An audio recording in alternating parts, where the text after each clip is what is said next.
Hi guys! Ito po si Loy Imam and welcome back to my YouTube channel. For today's video, ituturo ko sa inyo kung ano ba yung IP address na ilalagay ninyo sa inyong mga link or sa inyong mga browser para kayo ay makapasok sa inyong mga routers, sa inyong mga pocket wifi, especially sa Smart Bro guys. Napakadali lamang nito guys. Bumili kasi ako ng pocket wifi guys. Actually, given na yung IP address dito sa likod. Pag enter ko sa browser, may something na error na hindi makapasok. Ito yung dahilan kung bakit ko gagawa ng review to kasi wala sa YouTube.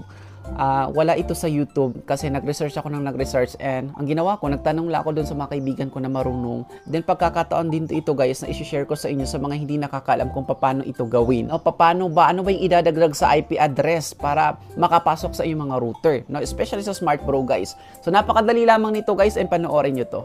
So syempre i-open muna natin yung pocket wifi natin. So ang unang gagawin natin guys ay pupunta tayo sa ating mga browser. Punta tayo sa Chrome, ayan. Click natin yan.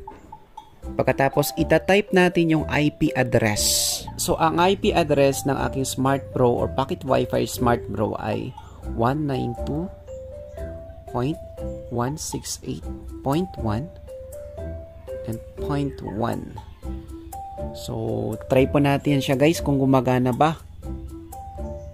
So, hindi po siya gumagana guys. So, ganito po yung nangyari sa akin guys, na ganito, paulit-ulit ako nagla-login or paulit-ulit kung gustong pasukin yung router ko pero hindi ko mapasok. So, ang sekreto lang pala nito guys ay meron kayong idadagdag sa IP address na ito. Ganito po yung gagawin natin.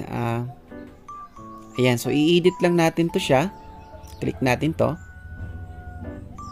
Pagkatapos, dadagdagan natin ng HTTP. Ganyan. Tapos, ganyan. So, HTTP. So, dalawang dash. So, ganito po yung idadagdag dito guys para sigurado pong makapasok kayo sa inyong mga router at para kayo ay makalagin.